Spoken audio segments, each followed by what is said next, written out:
Ladies and gentlemen, welcome to the Laguna Woods Village Performing Arts Center. Before we commence with today's event, please take a moment to look around and locate your nearest emergency exit. We also ask that you take this time to silence any cell phones or personal electronic devices. Thank you. Good morning and welcome again. We have 2 weeks left of the Dorothy Marie Lowry Distinguished Guest Lecture Series. And I'm so thankful for each of you who have attended so many of the lectures. Can I have a show of hands real quick? Who has attended every lecture? Awesome. Thank you so much. That's wonderful. For all of you who haven't, that's okay too.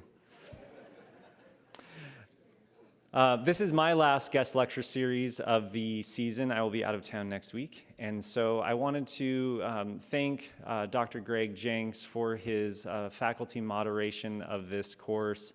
Next season, we will be having a different faculty moderator. Greg hasn't done anything wrong. Just remember that. But as we know, he's engaged in getting married and, and is working out the logistics of new life. So we will be missing Dr. Jang. So with a round of applause, would you welcome him up to the stage real quick?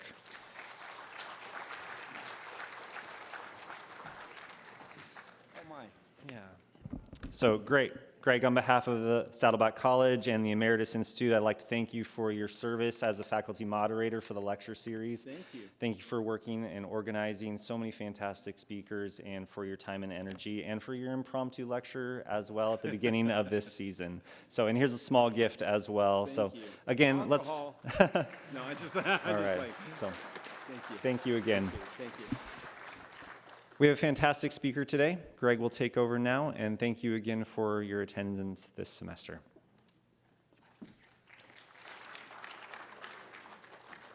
Hey, good morning. It's good to see you guys.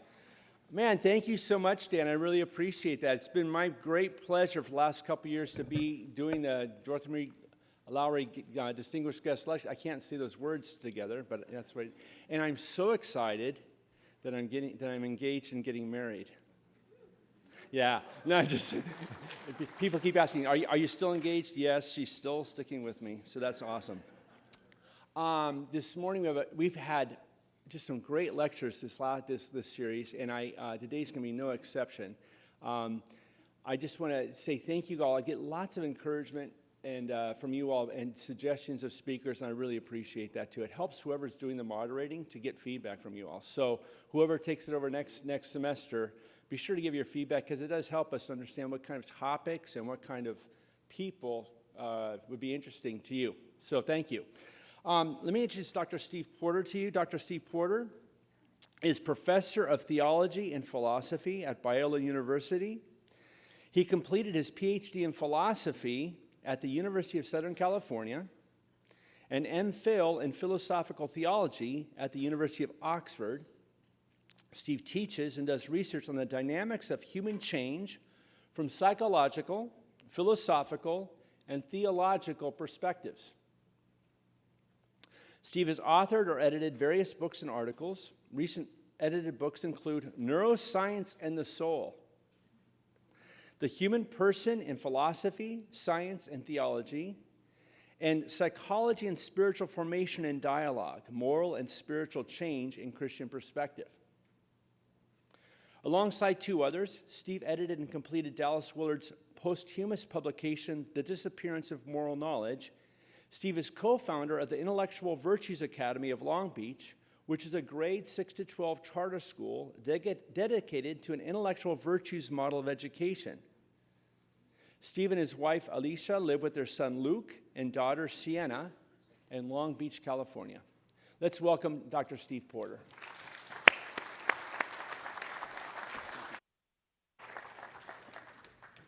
Well, good to be with you all, and I'm honored to be one of your lecturers for this term. So thanks for coming out. I think it's wonderful that you have this sort of series and that you make the time for it in your schedule. I'm going to be talking today about this topic, the disappearance of moral knowledge. And It's interesting that we live in a cultural situation where talking about morality and ethics might make us cringe a little bit. I don't know about you, but when I hear the words ethics and morality, I tend to think of a couple different things. One, I tend to think of the do's and the don'ts. Don't lie, don't cheat, don't steal, be kind, do good to others, be generous. Right? I tend to think of, okay, yeah, there's certain things I'm not supposed to do and certain things I should do. That's ethics. Or I might tend to think of hot-button, contemporary moral issues that are subject to oftentimes inflammatory debate, right? Big issues of our time, whether it's sexual ethics or the abortion issue or environmental ethics. I mean, all sorts of ethical issues that at least when I am in a situation where someone is going to bring up one of these topics, I almost want to walk the other way.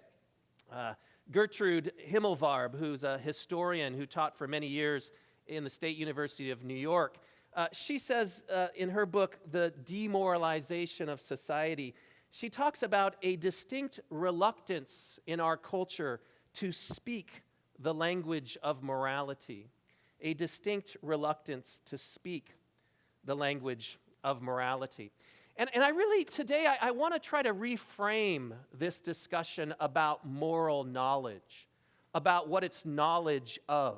Is it just knowledge of do's and don'ts? Is it just knowledge about controversial ethical issues? Well, I'd like us to think about moral knowledge as knowledge of the good life, as knowledge of what it means to be a good person and to live a good or a better or even the best life we possibly can. That our lives are shot through with moral evaluation. Our lives are shot through with moral evaluation. From the moment we get up in the morning, we are living out, whether we realize it or not, some vision of the good life. And by the good life, I don't necessarily mean, a life of wealth and prosperity, but what does make a life worth living? What is a good way of life?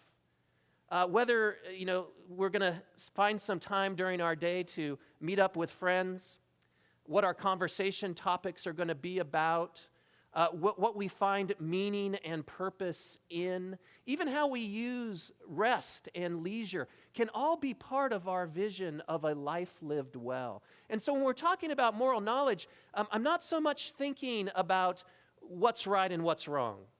I'm not so much thinking about what's the right view on some sort of ethical issue. I'm thinking about how do we come to know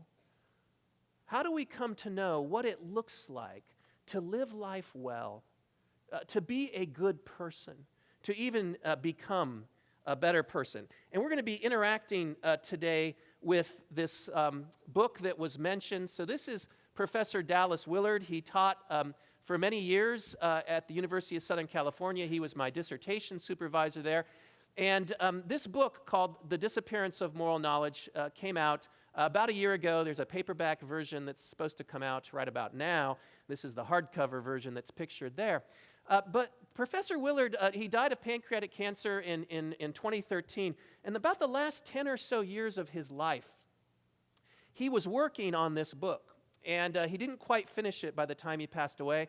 And myself and two others of his former students, we had the honor to help edit and complete the book. So I'm going to be referencing Dallas Willard quite a bit, but I'm also going to be talking as if this is my point of view as well. And I do largely share the point of view of this book and had a hand in completing it. So that's what we'll be talking about today. By the way, this makes me think of an ethics joke. There's not a lot of ethics jokes out there. And I'm afraid the couple that I know maybe aren't that good. But let me try it on you. I tried it on my family this morning. I got mixed results from them. But there's a grandfather, actually, who was going to pick his grandson up from school. And so he pulls up to the elementary school, and his grandson jumps in the car, and he says, so tell me, young man, what did you learn today at school? And the young boy says, well, they taught us something about ethics, but I didn't quite understand what it was. And the grandfather says, oh, well, let me see if I can help you. He said, you know when your grandmother sends me to the grocery store to buy a few things? And, sometimes when I'm going through the checkout lane, the cashier accidentally gives me too much change. Maybe she gives me $10 more in change than I'm really due. He said, ethics is the decision I have, whether to keep that $10 for myself or give it to your grandmother. I'm going to have to go back and report that response to my family, because that was a much better response than anyone else gave me. So here's what I want to talk about today. Is my microphone loud enough? Are you able to hear me okay? Yep, okay, beautiful. So here's the overview. I want to talk about what the disappearance of moral knowledge is not. This concept of that moral knowledge has disappeared is a slippery one. So I first want to say what it's not, and then I want to talk about what the disappearance of moral knowledge is, how moral knowledge disappeared from Western society, if it indeed did so, some signs that are indicators that moral knowledge has disappeared, why this would be a problem for us, or why we might think it's a problem. And by the way, some of you might not think it's a problem, and that's fine. And then what might be done, if you do think it's a problem, what might be done to reclaim moral knowledge? So let's start with the first point, what moral knowledge is not. Just very quickly, it's not the idea that persons today don't actually have knowledge of right and wrong or good and bad. You may think that some people today are wrong about their moral views. They don't have moral knowledge. They're not accurately representing how things actually are when it comes to good and bad, right and wrong. Their vision of the good life isn't really an accurate one, or it could be better or something. It could be that we don't have a lot of moral knowledge, and we need to have more, but that's not what we're talking about today. In fact, the idea is that most people, and many of us, probably all of us to one degree or another, do have a lot of moral knowledge. The disappearance of moral knowledge is not that we don't believe in morality or that we don't hold moral positions. It's also not the idea that there's been some sort of radical departure in our culture from what might be called traditional moral values. Again, that may or may not be the case. Certainly, there have been changes in American culture over the last 50, 60 years when it comes to various ethical issues. There have been shifts in our culture. But that's not what we're talking about here when we talk about the disappearance of moral knowledge. It's not the idea that there's been some radical change. And then lastly, it's not the idea that there's more disagreement and less consensus on moral issues today.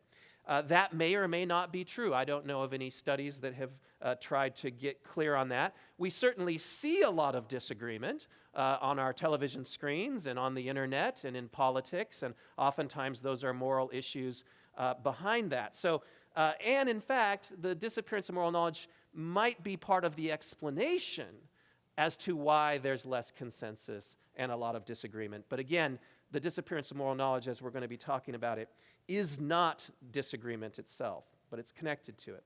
So if it's not those things, what is it?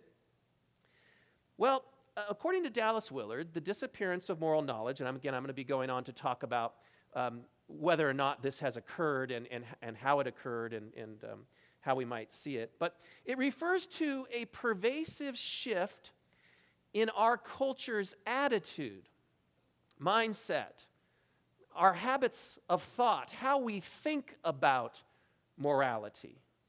It refers to a way our culture tends to think about moral goods and moral bads.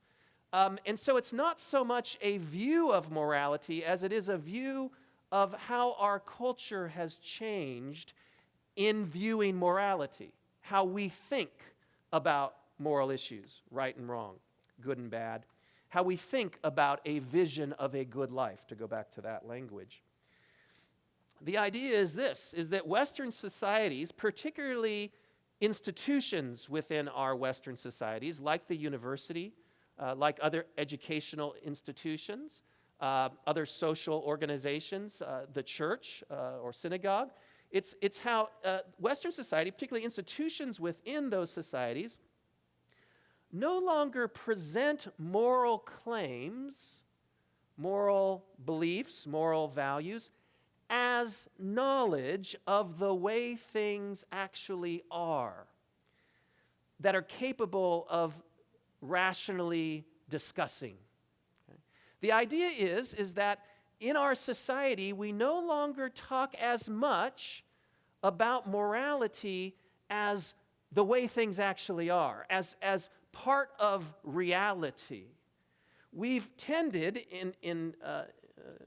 instead to relegate moral knowledge to, that's just your strong opinion. That's just how you feel about things, right? It's just our personal opinion. It's my perspective, or perhaps my group's perspective, but that doesn't mean you have to believe it. That we treat moral knowledge as something less than knowledge. Maybe an illustration would help. If you're standing around the edge of the Grand Canyon, and particularly if you have little kids around or something like that, no one's talking about gravity and falling as if it's just someone's personal opinion. Right? When we're standing around the Grand Canyon, we talk about gravity as reality, as the way things are, and we say, hey, be careful. If you step off that cliff, you're going to fall. That's just the way things are. That's not just my opinion. That's not how our culture views things. That is reality about falling. Or think about our retirement accounts, right? If I go to my financial advisor and I think I have a few $100,000 more in my retirement account because I checked before I went to the meeting, and then I'm meeting with my financial advisor and he tells me I have a few $100,000 less than what I think I have, I don't just say, well, you can have your own opinion on that and I can have mine, right? We can just agree to disagree, right? No, we say one of us is right, one of us is wrong, and there's evidence available to find out, right? We treat it like it's knowledge of the way things are, capable of rational scrutiny, of evidence. And what Dallas Willard is pointing out in this concept of the disappearance of moral knowledge is we don't treat moral claims like that. We want to say, well, you don't really have to believe it, but this is my opinion. See, we don't say that about gravity. We don't say that about the amount of money in our retirement account. We treat those things as if these are the way things really are, and I may be wrong about it, or you may be wrong about it, but there's a way to find out. And we might agree to disagree about a moral issue, but if there really is moral knowledge, then we'll say there is a right answer and we just can't figure it out. It's a different kind of posture towards morality if we actually believe there's such a thing as moral knowledge. So let me say a little bit more about this. In fact, this is a quote from the preface of Willard's book. He says, "What characterizes life in so-called Western societies today is the absence, or presumed absence, of knowledge of good and evil, right and wrong, virtue and vice. Knowledge that might serve as a rational basis for moral decisions, for policy enactments, and for rational critique of established patterns, that should be patterns, not patters, patterns of response to moral issue." This is what I term in this book the disappearance of moral knowledge. So again, it's this absence or presumed absence. Again, it may be that a lot of people have moral knowledge, but this presumed idea that we really can't present it as the way things are, that somehow that's dogmatic or closed-minded or maybe even dangerous. And we're going to be looking at some of those ideas here in a minute. A little bit more about what moral knowledge is. Willard argues in this book, and by the way, I need to say, as much as I'm referring to Dallas Willard's posthumous publication, The Disappearance of Moral Knowledge, I am not trying to sell this book. In fact, I would actually discourage you from even being tempted to buy it. For one reason, it might be an ethical issue, actually. For one reason, it's very, very expensive. And it's largely written to historians of ethics. And so there's a lot of interesting information in here. But if you're into the history of ethics, maybe you should check it out from the library or something. But I am going to refer to his book a lot, but please know that I'm not trying to encourage you to buy it. So Willard argues that there was a time, he thinks sometime prior to World War II, at least in this country, when morality was presented as knowledge. It was presented as the way things actually are, on the basis of evidence, that you could actually give good reasons for thinking that lying is wrong, that honesty is the best policy. And so there was a time at which this is how things went. But again, the claim is that it is now a social fact that there's no longer a recognized and verifiable body of knowledge regarding what is good and bad, right and wrong, virtuous and vicious.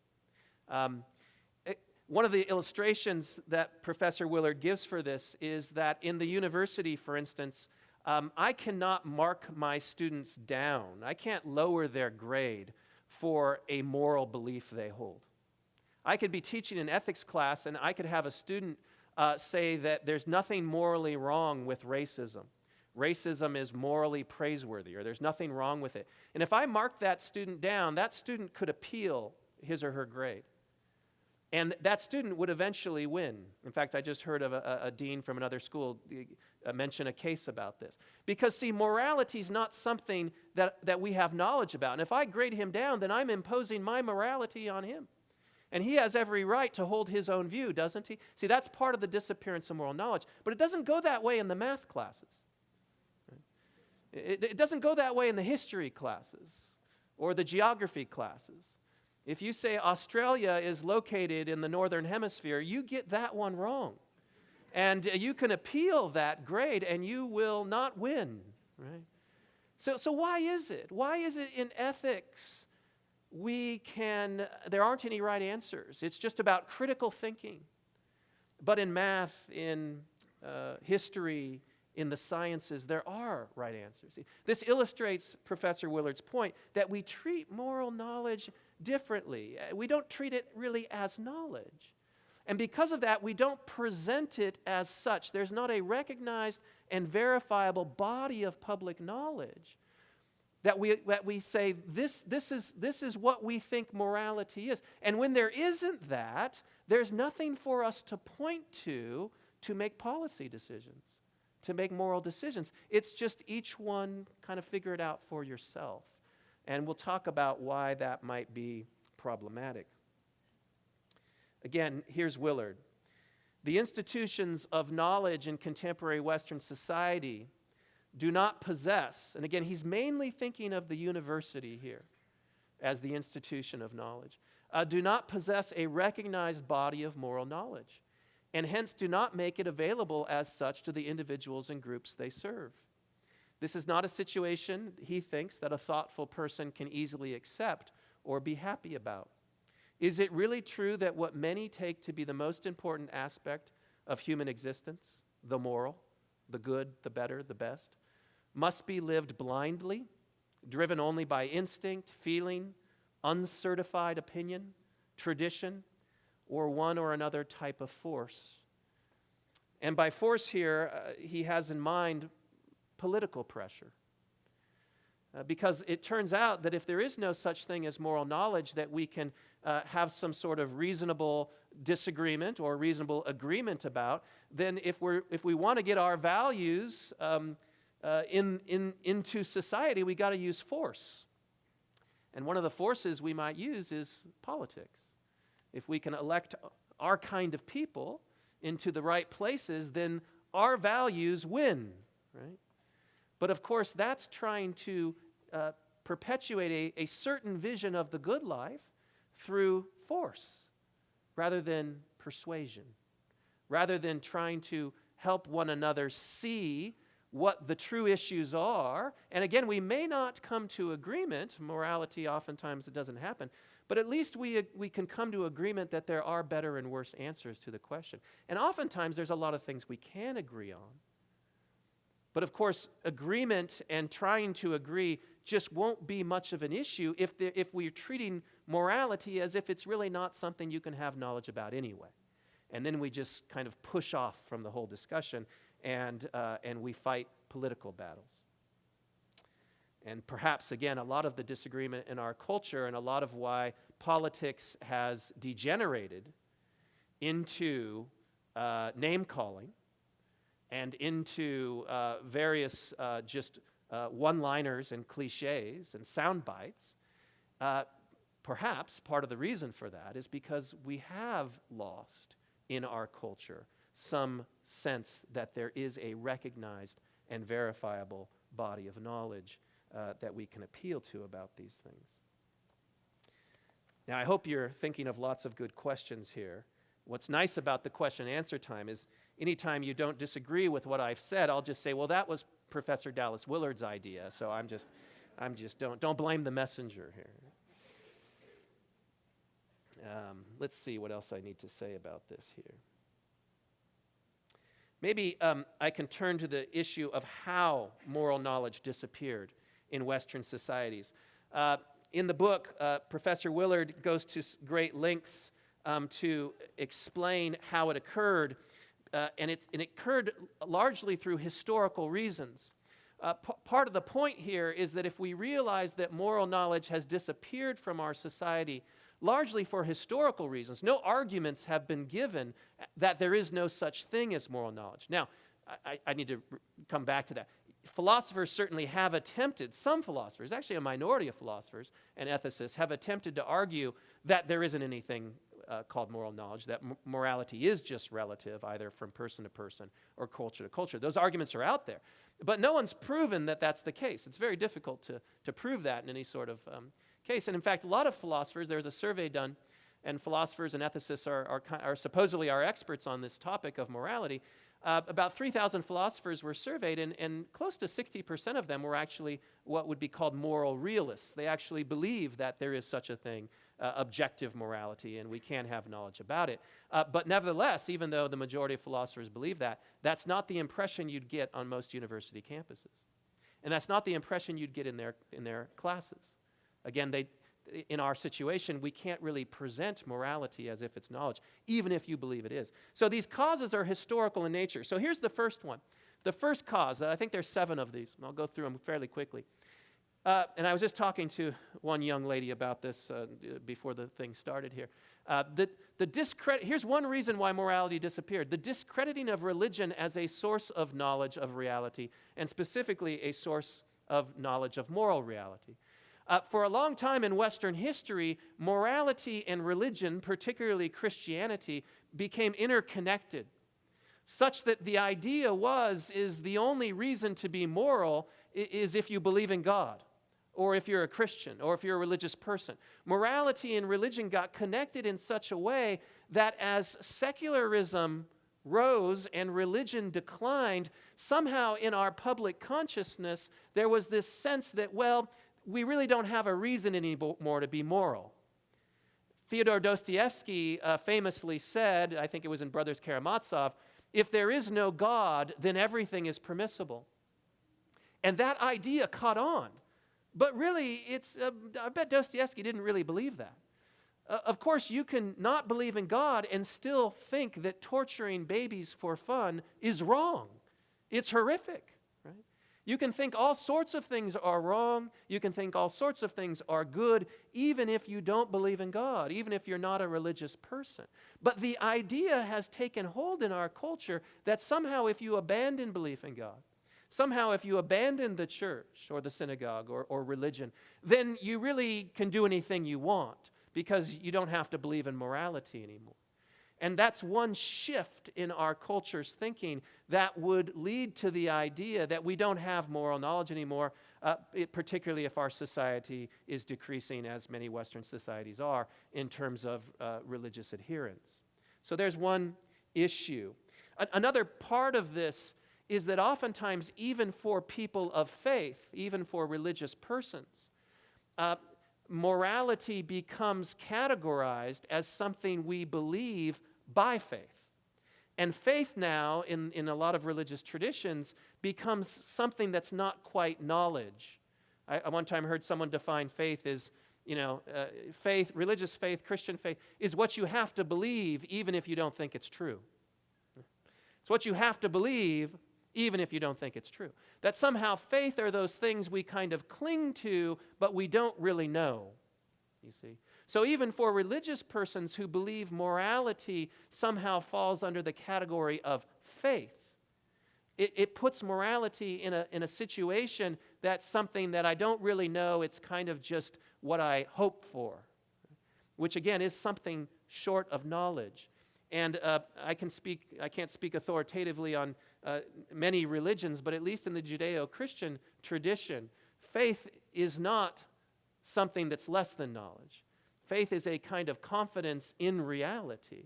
And yet again, in a lot of religious circles, faith has been reduced to something less than knowledge. Here's the second cause that Willard mentions: the failure of Western moral theorists, mainly philosophers, or almost entirely philosophers, to establish a largely inherited Judeo-Christian ethic on a secular scientific basis. So we could go back, and Willard does quite a bit of this in the book. We could go back to David Hume and Immanuel Kant and Jeremy Bentham and John Stuart Mill. You probably haven't thought of these people since you took, some intro to philosophy class, decades ago.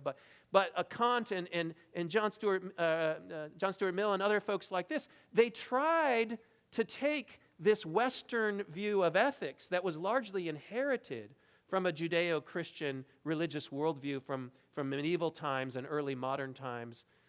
And they tried to substantiate these ethical values on a secular scientific basis.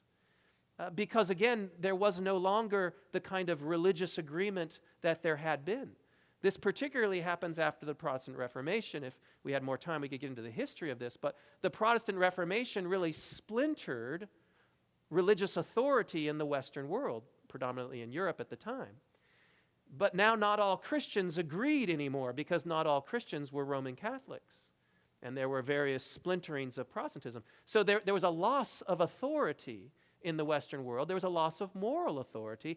And so philosophers said, well, no problem, we'll take care of it. Anytime a philosopher says they'll take care of something, you should probably watch out. But the philosopher said, we'll take care of it. We'll find another foundation for morality. We'll find a secular foundation, a scientific basis. And the problem here is that just hasn't been thought to have worked. Utilitarianism, Kantian ethics, deontological theories, even virtue ethics, time after time, there's not agreement amongst the experts, philosophers, ethicists, that any of these moral theories actually ground morality. And so this has been a doomed project. There's a book, actually, that recently came out. Now, I will recommend this book.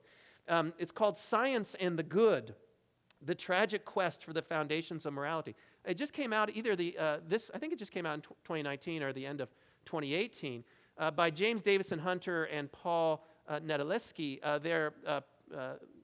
James Davison Hunter is a sociologist at University of Virginia, and I think Nedeleski's at University of Virginia as well. And this is a Yale University Press book. But what they do in this book is they basically look at the attempt to try to ground morality in science. Because, again, philosophers didn't do a good job with reason and experience, so we're going to try to do it with science.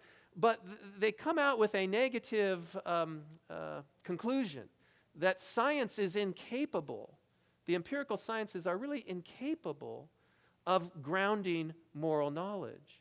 And again, whether or not they are or not, we might come back to that point here in a little bit. The problem here is that somehow in our society, the idea that we're going to ground morality in some sort of secular scientific basis, it just hasn't worked, and we don't have it available. Here's a third cause. This is a little more tricky, but the third cause for the disappearance of moral knowledge is the disappearance of the human self from acceptable domains of knowledge. If you go back to Socrates, you'll get this phrase, know thyself, or the unexamined life is not worth living. The idea in ancient times is that the way to develop a vision of the good life, of the good person, is to know one's self, to examine one's life, that there actually was a subject matter for ethics, and it was the human person. The human person's will and the human person's desires and the human person's mind. But what's happened in the 20th century in particular is that the human self has really disappeared. And psychology is probably the discipline that unfortunately is to blame here. I partly teach in a school of psychology, so psychology is very near and dear to my heart. There's a lot of good in psychology. But I think Willard is right about this, that there's been kind of two streams in modern psychology, particularly as psychology came of age in the early 20th century, as it tried to establish itself as a science. One aim was this neuroscientific direction, experimental psychology. Experimental psychology tried to answer questions about what it means to be human through experimental methodologies, through empiricism. And ultimately that has led to neuroscience. And this is kind of the fruition of that experimental method where we look at the brain. And if you go do a Google search on this, you'll find there's lots of books called The Moral Brain and the idea that somehow morality can be found in the brain. And this is an Oxford University Press book, Did My Neurons Make Me Do It? Right? And they're actually arguing that morality is something different than just a brain state. But the idea that somehow morality, we can find that moral gene, that moral basis in the brain for morality. There's lots of research being done on this. But the problem is that if morality is really about our brains, we don't have direct access to our brains. Our brains and our genetics. Our brains and our genetics are just the way they are. There's various determinants. But if morality is really about my brain, then maybe I'm just kind of stuck. It's really hard to morally evaluate a brain state. And so one of the streams of psychology has ended with a view of morality that says it's largely about our brain, but not about the whole person. And so we've lost, ethics has lost its subject matter, the whole person. The other stream in psychology was the psychoanalytic Freudian stream that went for the unconscious. And again, I think the unconscious is real. I think it's vitally important. But the problem with the psychological current that talks about the unconscious is now what we're told is we're actually governed by irrational unconscious forces that we don't have direct access to. So on one way of thinking of what psychology's left us with when it comes to the human self, we're either a brain that we don't have access to, and we're under the influence of our neurobiochemistry and our genetic makeup, or there's this unconscious cauldron in here that has all these desires and all these repressed, and I don't have direct access to that either. And so when it comes to morality, I'm either driven by my brain or driven by my unconscious, but either way, I'm driven, and there's not much I can do. And so Willard argues that one cause of the disappearance is that ethics lost its subject matter. The self, the human self, the holistic self, disappeared. And whenever you have the subject matter disappear, you no longer have the possibility of knowledge. Cause number 4. Variations in morality from culture to culture.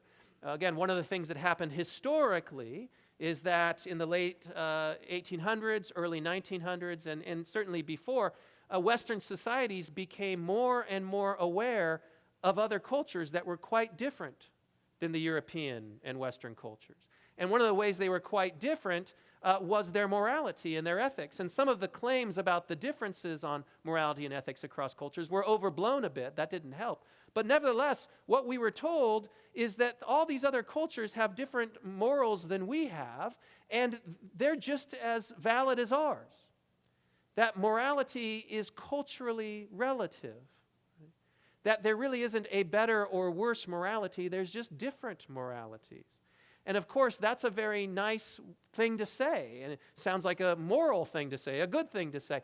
But again, it became part of our consciousness that we really can't evaluate morality, because if we evaluate morality, we'll end up evaluating different cultures, and that gets into something that doesn't look so good. And so let's just say that all cultures are equal, not just in terms of food and music and dress, but their value systems as well. Of course, if all cultures are equal in terms of their value systems, and yet the value system of culture A conflicts with the value system of culture B, then there must not be a right answer, and there is no moral knowledge.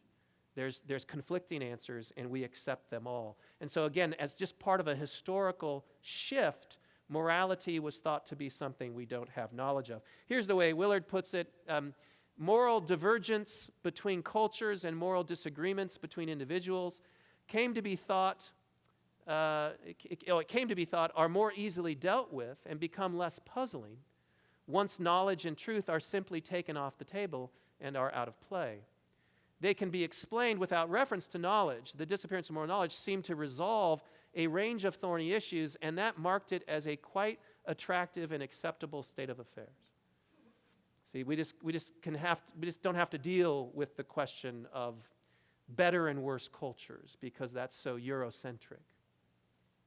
That might even be racist, right? And so we'll just stay away from it. Just say it's all equal. Oh, here's a little. I don't know if you'll be able to read this. I couldn't find a very good copy of it, but here's a Calvin and Hobbes. Here's a little intermission here, but it's relevant. Calvin's the little guy, right? Yeah, and Hobbes is so Hobbes says, "How are you doing on your New Year's resolutions?" And Calvin says, I didn't make anything. I didn't make any. And then he says, "See," going to the right there. "See, in order to improve oneself, one must have some idea of what's, quote, good. That implies certain values. But as we all know, values are relative. Every system of belief is equally valid, and we need to tolerate diversity. Virtue isn't better than vice. It's just different."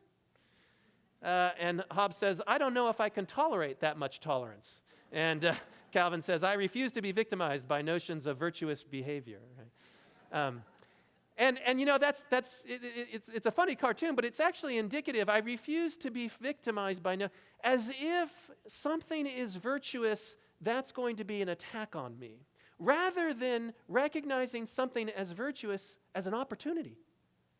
Oh, there's a virtue, honesty, courage, compassion, kindness, that I could grow in. My life could be better if I actually discovered knowledge of virtues, not somehow knowledge of virtues is oppressive. Right? But that's kind of the last actually few series of causes, is that morality begins to be seen in our culture as oppressive and as repressive and as actually harmful. Here's the first form of that. Cause number 5, moral standards begin to be seen as power plays, and those who use them as blind or hypocritical. So the person maybe to think of here, the least person I think of is, I don't know if you recognize that person, but that's Friedrich Nietzsche.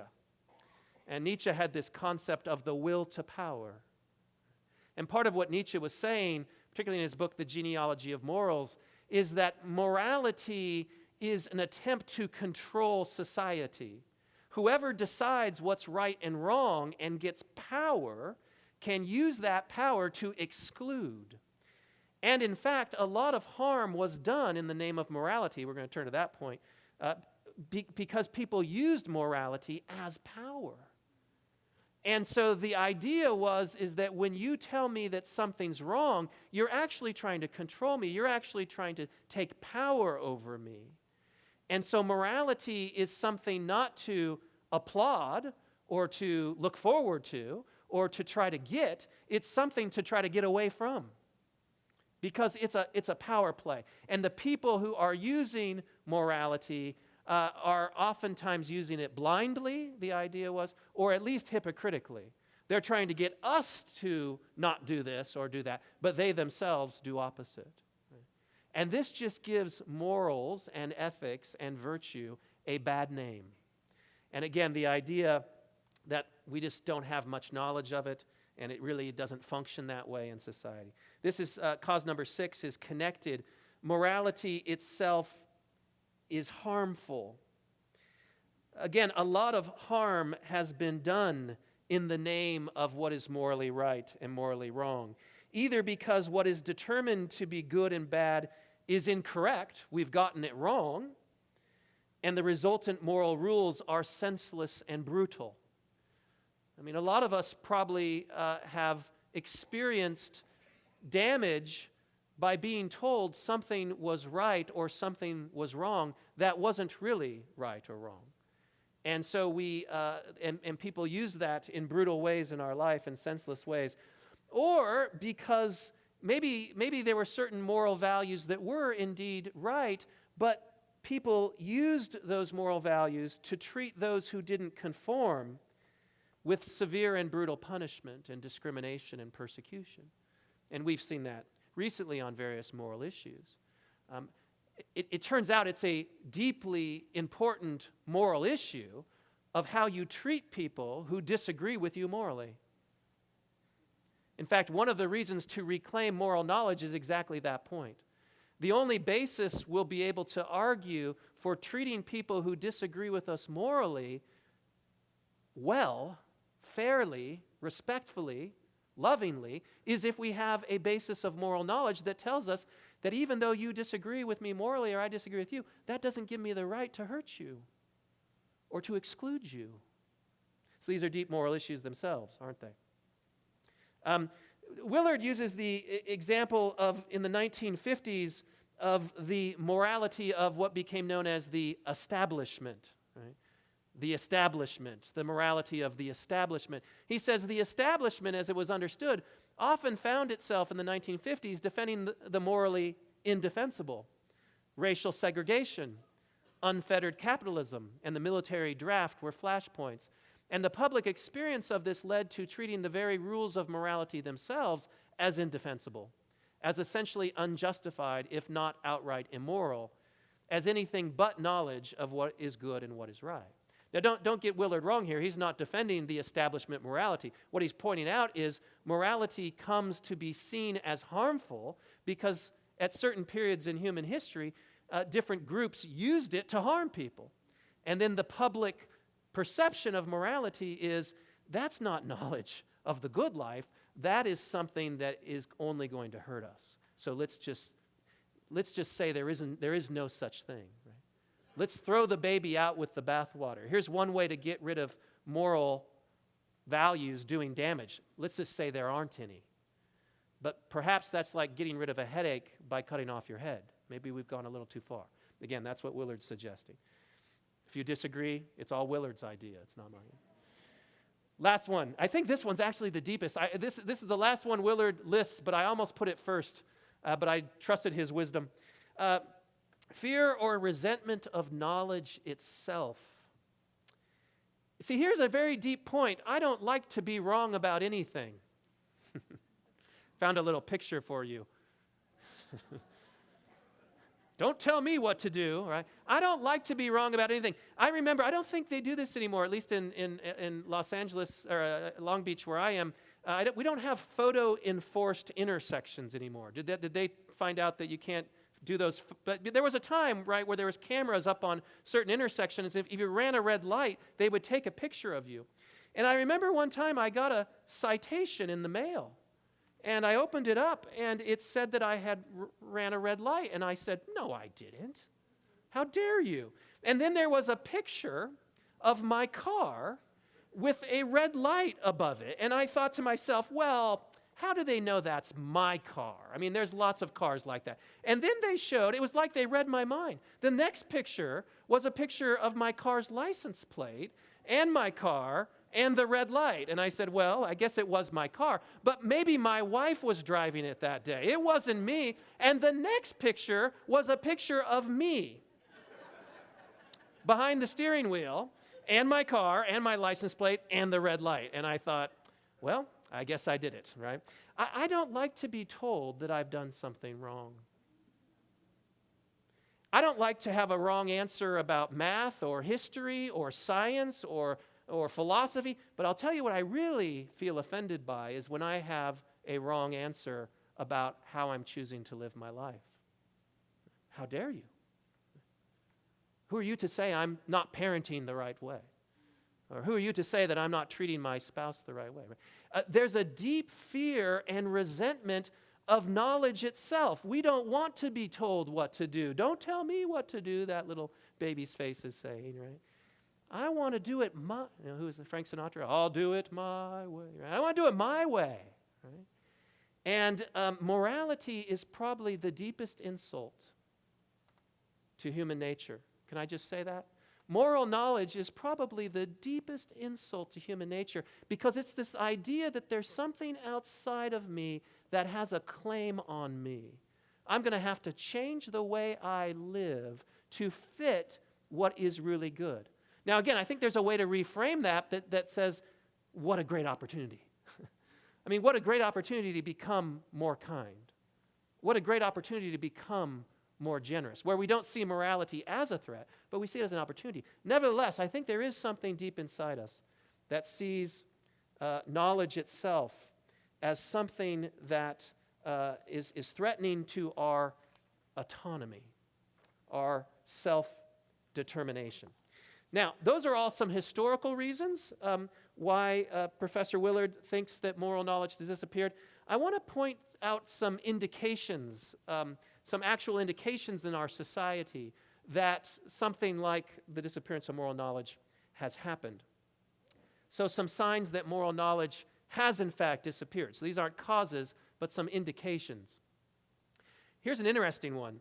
Elementary school students in many public schools, and perhaps in non-public schools as well, are taught that moral statements or value statements are opinions and not matters of fact. If you go on the state of California, Greg mentioned I helped start a charter school, a middle school, a public middle school in Long Beach and high school.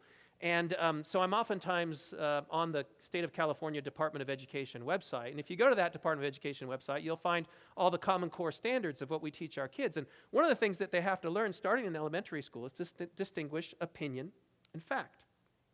And it turns out how they define facts are things that everyone agrees on and that we can prove. They're things that are true and false. Those are facts. Opinions are things that we just believe or feel deeply about, but they're not true and false and we can't prove them. And then they give, and this is a very important distinction. I mean, there is a difference.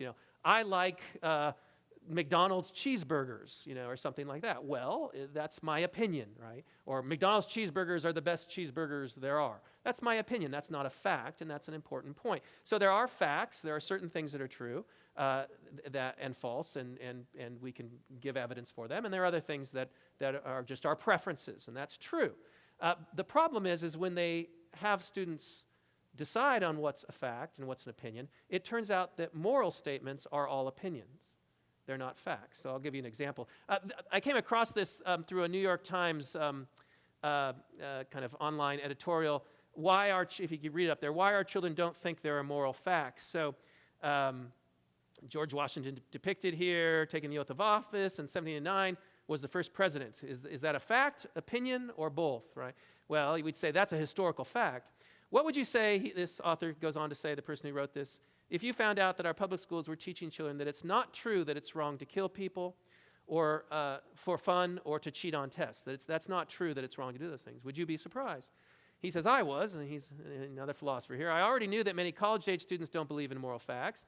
While there are no national surveys quantifying this phenomenon, philosophy professors whom I have spoken suggest that the overwhelming majority of college freshmen in their classrooms view moral claims as mere opinions that are not true or are true only relative to the culture. And then this is later in his, so here are some statements that the kids in our elementary schools, I don't know if you can see the top one there, but the first one is they have to decide whether these are opinions or facts. The first one is copying homework assignments is wrong. And it turns out that's an opinion. That's just an opinion, and the reason given is that because teachers and students might disagree about it. So copying homework, that's just an opinion. I'll count you down if you do it, but it's just an opinion, and if you think that's good, that's okay, I guess. All men are created equal. It turns out that's an opinion. It's worth sacrificing some personal liberties to protect our country from terrorism. Now, a big moral issue here, and in fact, you don't necessarily have to agree with it, but the point is that it's listed as an opinion, not a fact. I mean, it could be incorrect or something, but here it's not saying whether these things are true or false. It's just what are they? Are they things that we can have right or wrong, true or false, and have evidence for? Or are they just opinions, just beliefs, right? Just things, preferences? And that one's, so all of these are opinions. It's wrong for people under the age of 21 to drink alcohol. Again, you can have debate about that. The problem isn't that whether that's true or false morally. It's just that it's not even put in that category. The students have to mark that as that's an opinion because people disagree about it. Or drug dealers belong in prison. Again, there's a moral issue there, right? But the point is we can't even have that moral discussion as if it's factual because they're being taught that that's an opinion issue. And once it's put in the category of opinion, it's just like what's your favorite flavor of ice cream? And so how do I decide public policy if it turns out that prison sentences are not something you can have better and worse views about, but it's just preference, it's just opinion. We just lead right into politics because now the only way to get your point across is not to try to give good reasons for your position, but it's just to try to vote. So he says the answer in each case, the worksheets categorize these claims as opinions. The explanation on offer is that each of these claims is a value claim, and value claims are not facts. He says this is repeated ad nauseum. And if you go to this online, you can click on that, and it takes you to the actual public school kind of curriculum for this. So there's one sign of disappearance of moral knowledge. We actually teach our children that moral claims are in a category of opinion. They're not things you can that are true and false. They're not capable of that sort of thing. So that's the first one. The study of moral attitudes in emerging adults. Here's another indication.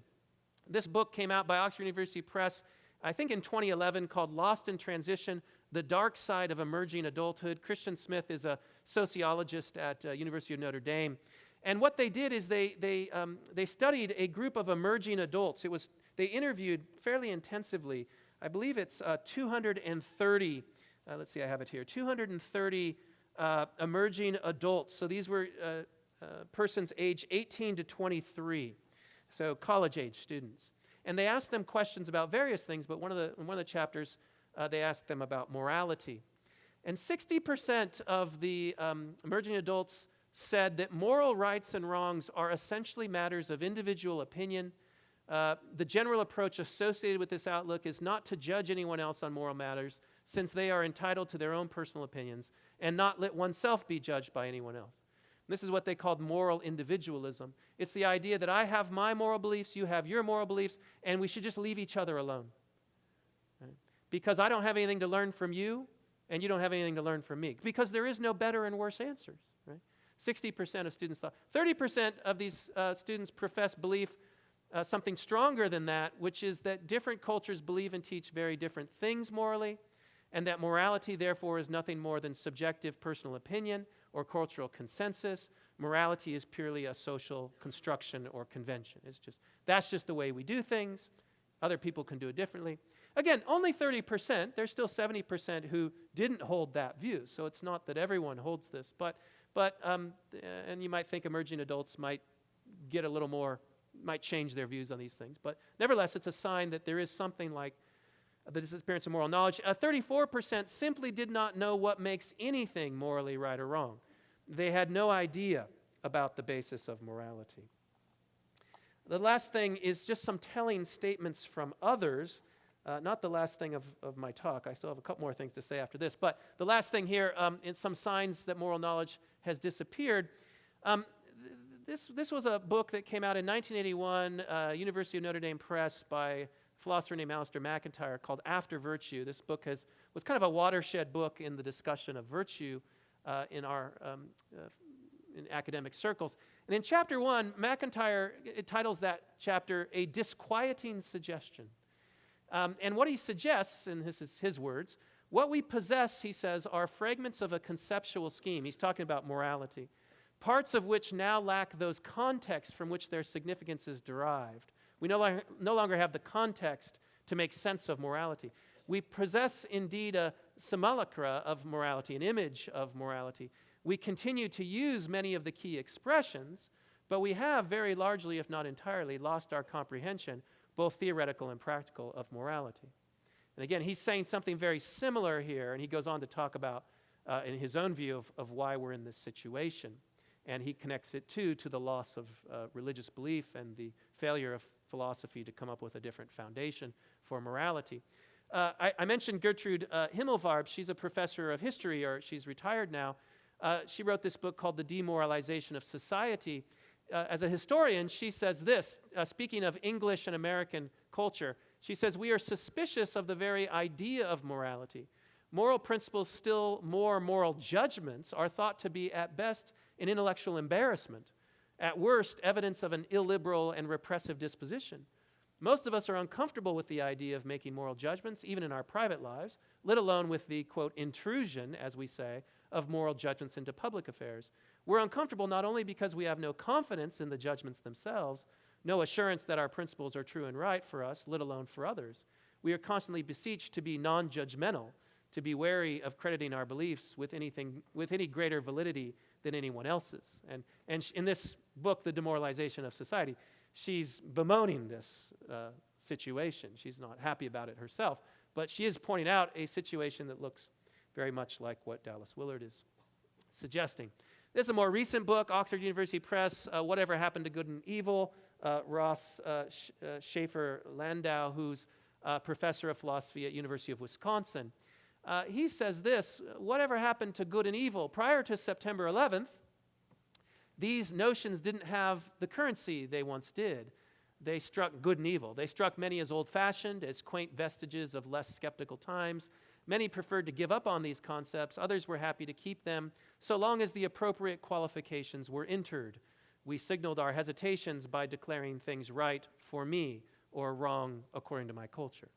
So again, that's the disappearance of moral knowledge, is that moral knowledge is no longer treated like knowledge of gravity and falling or knowledge of how much money's in my retirement account. Those are facts. But morality is something less than that, something weaker than that, and we should kind of beg off on it, right? Now, you might think that's a good thing. And if you do, that's fine. Dallas Willard thought it was a problem, and I actually think it's a problem. And so here I'm going to try to suggest why the disappearance of moral knowledge is a problem and the problems it leads to. I'll try to do this fairly quickly because I have one more thing to do after this. But here's the first point. When we fail to recognize moral distinctions as real, as reality, and by moral distinctions, I mean distinctions about what is good and bad, what is right, and what is good, better, and best. You know, oftentimes it's not just black and white morality. It's what would be the better thing to do? What might be the best thing to do, right? And what is bad and worse and worst? And sometimes we do bad things, but at least it wasn't the worst thing. And doing a bad thing that isn't the worst thing's better than doing the worst thing, right? And so morality it comes on a continuum. And again, keep in mind just having this overall vision. But when we fail to recognize those sorts of moral distinctions, good, better, and best, as real, as the way things are, even if I'm not quite sure what my view is, but at least I recognize that morality is a legitimate domain of knowledge.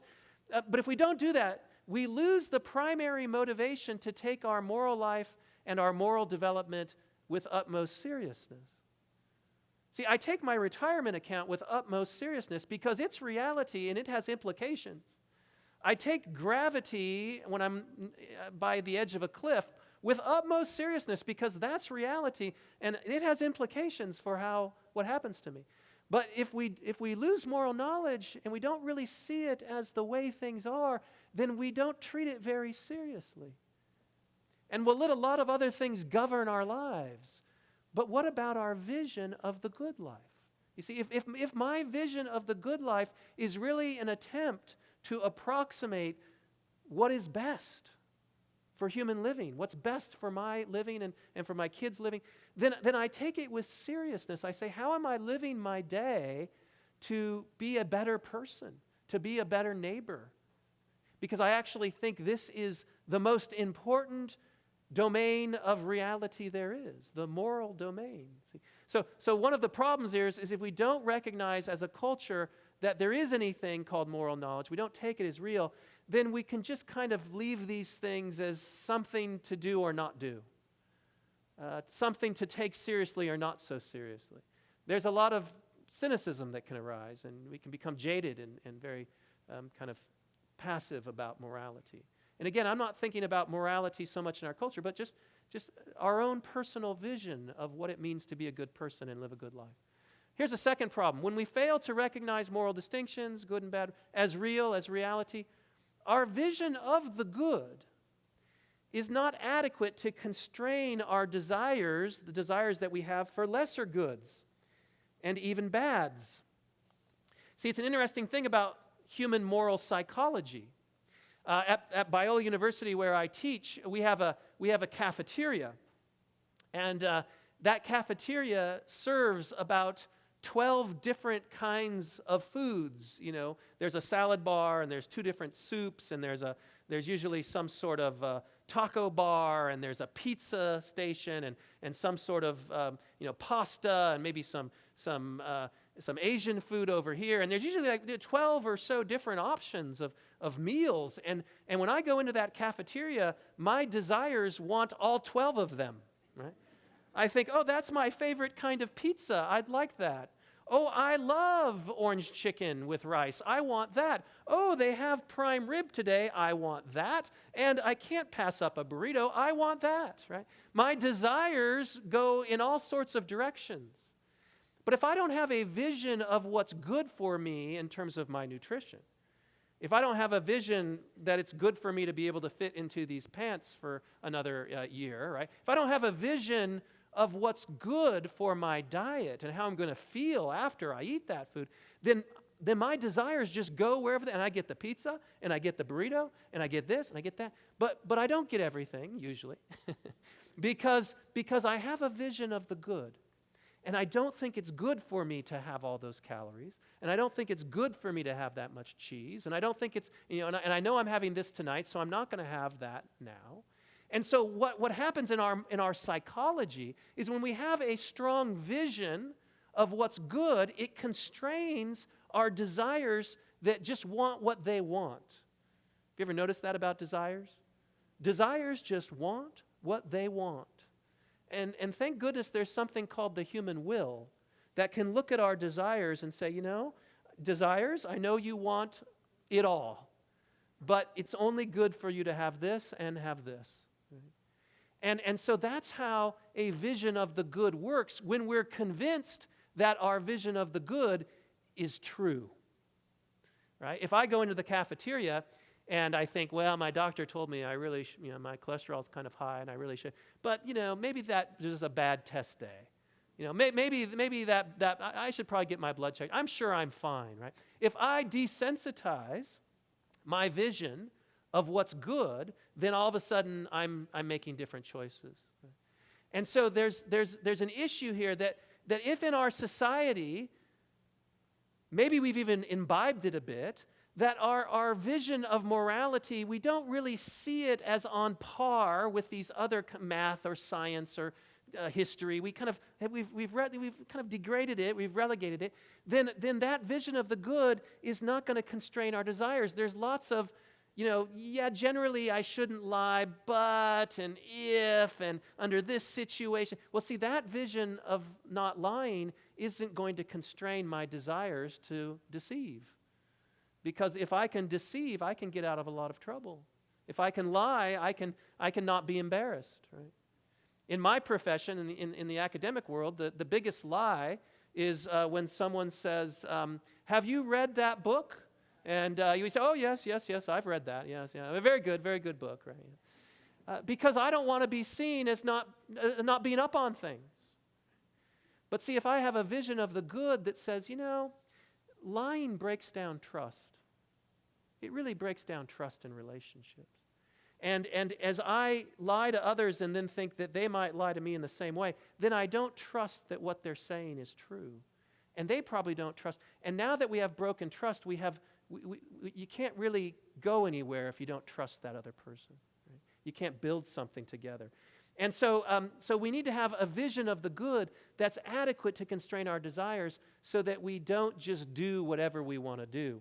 And again, if moral knowledge has disappeared, we wouldn't have that. Last but not least, and there's other problems here, and we talked about this point, but it's actually the absence of moral knowledge that allows unjust treatment of those with whom we disagree morally. It's actually one of the biggest fears about moral knowledge, moral reality, is that people are going to use it to exclude and discriminate and persecute and do violence against people. But that's actually the reason why you don't do that is a moral issue. So we don't want to get rid of moral knowledge as a way to prevent people from using that I'm right as a justification to abuse and to harm others. We want to say, no, you might be right about that, but that doesn't give you the moral right to persecute and harm. That itself is morally wrong. So we actually need moral knowledge to make the point that being right morally does not give anyone the right to harm others, to do violence to others. In fact, Dallas Willard, I think, puts this really well. He talks about tolerance. He says tolerance is when we tolerate others morally, tolerance is a twofold notion. The first aspect deals with a genuine interest in the truth, which requires an authentic willingness and ability to engage differing points of view on a variety of subjects. So if you're really tolerating somebody, you're not just bearing with them, but you really want to understand their position because you want truth, and they may be right. Second aspect involves moral character. We must become the kinds of people who can develop beneficial relationships and hold meaningful conversations with those who maintain views that are different from or opposed to our own. We must be able to value and love people as they are, whether or not we agree with their views or their choices. Above all, we are interested in their good and the goods that will contribute to their flourishing. That's a moral stance towards those we disagree with morally. And without moral knowledge, you'd never come to that view of tolerance. In fact, without moral knowledge, what tolerance has turned into is kind of plugging your nose and just kind of, dealing with it, but not treating them well. I disagree, and it's distasteful to me, and I just don't even like what they're doing, and But tolerance is really saying, tell me more about that, because I care about you, and you might be right. I care about the truth, and I actually want you to flourish, and I want to flourish. So here's the last point. What might be done to reclaim moral knowledge? And there's really 3 points here that I want to emphasize. One of the things that Dallas Willard was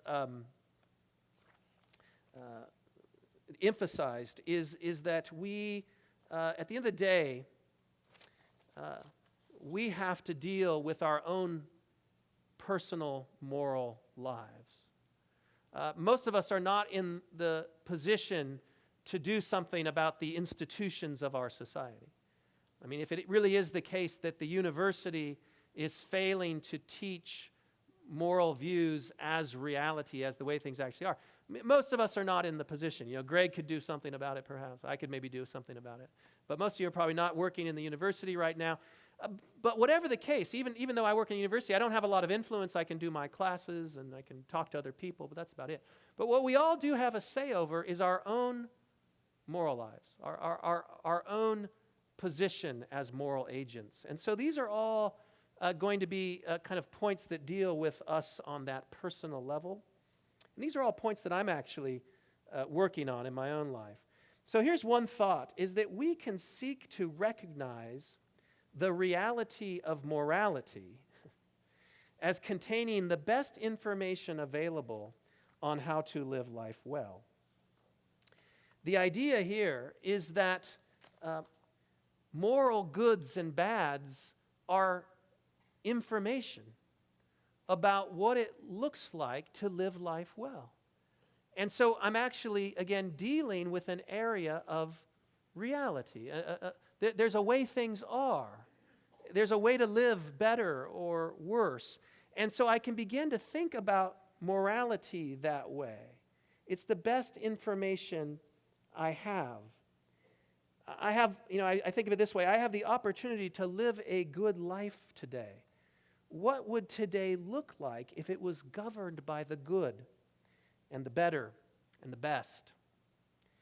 So I think sometimes for us, I know for myself, that I think I've imbibed a little bit of this cultural attitude towards morality, that it's something important, but there's lots of qualifications, and there's so I don't treat it with the kind of seriousness I treat other domains of reality. And what would it look like to begin to see morality as reality, as really the best information we have on living life well? Here's the second point.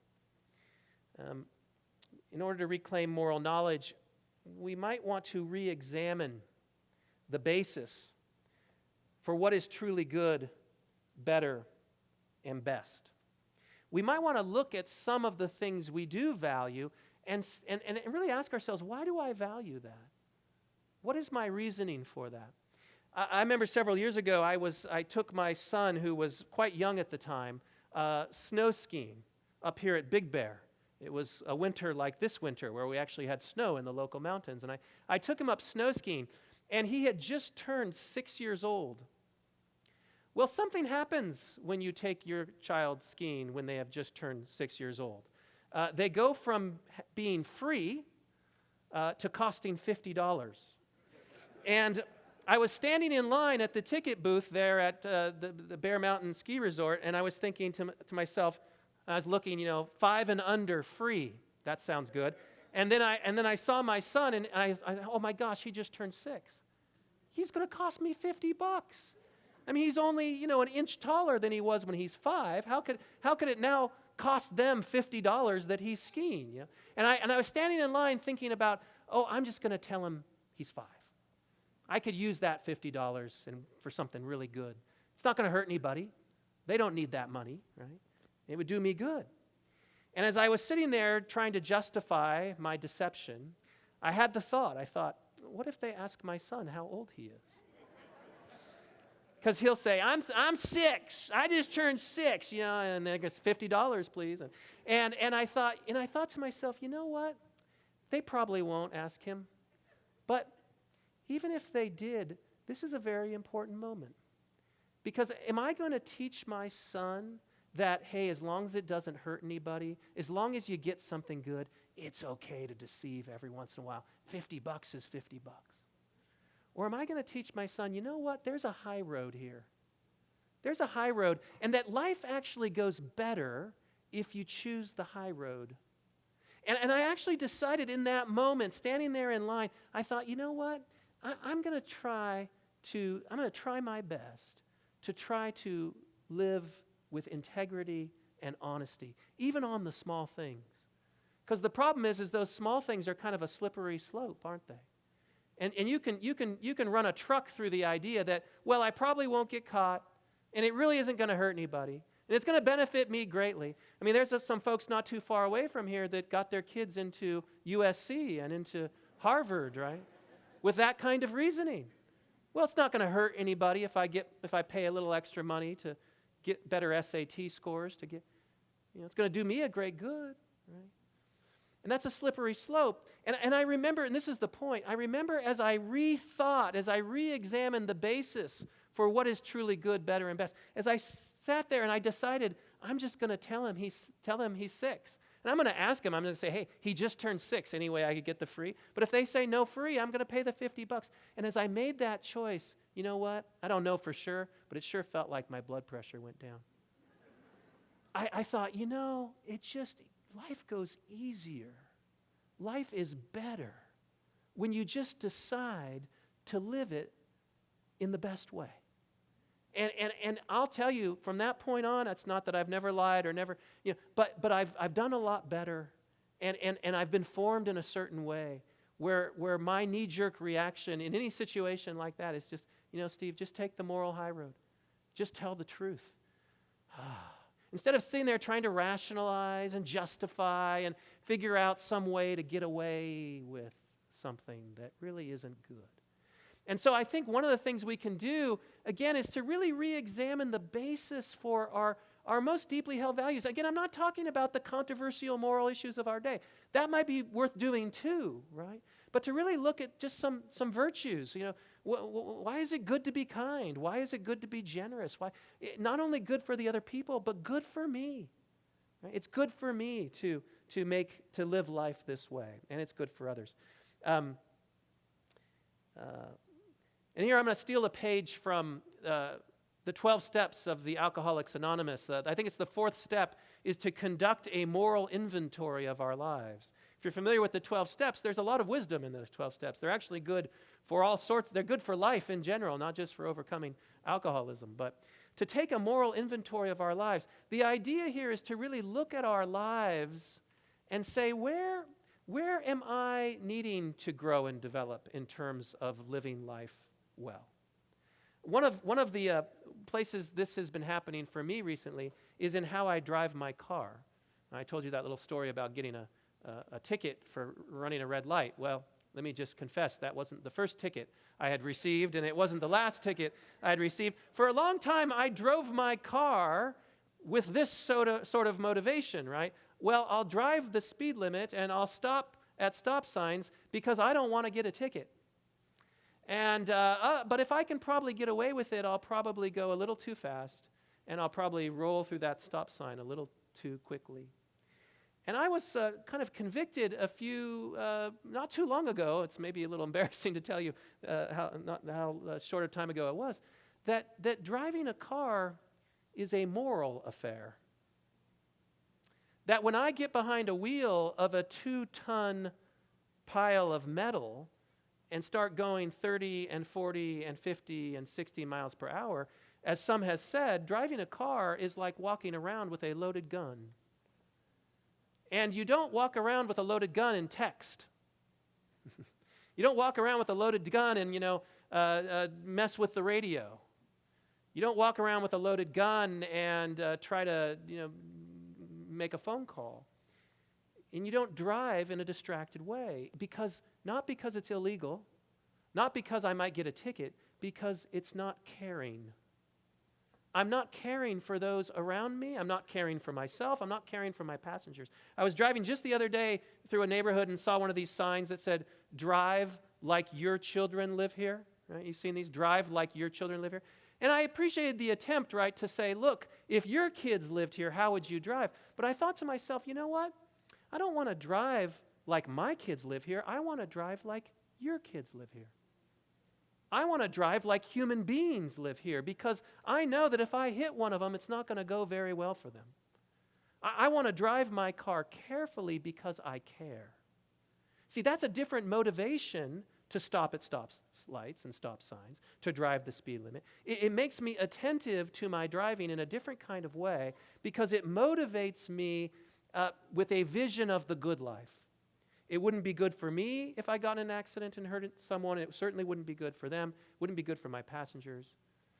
I remember, again, just to use one more illustration with my kids, and then I'll close, but there was a few years back where, again, my kids are older now, but they were younger then, and it was back in the day where the best policy was to keep young kids in the back seat. They were old enough to be out of car seats, but still you didn't put them in the front seat because that was a more dangerous seat. But one day I was driving with my daughter and 3 of her friends, and the back seat only held 3, and so I had to put someone in the front seat. And I put my daughter in the front seat. Not one of the other kids, the friends, kids. Put my daughter in the most dangerous seat. And she said to me, she said, "Dad, why do you have me sit in the front seat? The front seat isn't safe," because she knew that. And I said, "Well, honey, it's not as safe as the back seat. It is safe, but it's not as safe. But I don't want to put your friends in jeopardy. If I'm going to put a kid in jeopardy, I'll put you in jeopardy because you're my kid, right? You're my kid." And just the idea that we're trying to care for community and for others as best we can. Right? Here's, again, I'll just close with a word from, one last word from Dallas Willard, where he says, how do we alleviate the famine of moral knowledge in our world, the famine? We employ it. That is, we employ moral knowledge ourselves. And then we model and teach it to current and future generations of leaders, assessing our progress and techniques along the way. And that last part's very important, right? That as we apply moral knowledge, as we apply our vision of the good life and the good person to ourselves, we take that moral inventory. Say, how am I doing? Where could I do better? And then we try our best to live it out. We model and teach it to those around us, and we're open. We assess our progress and techniques. Right? We assess and say, well, maybe this isn't working. I'm not becoming more patient. What can I do?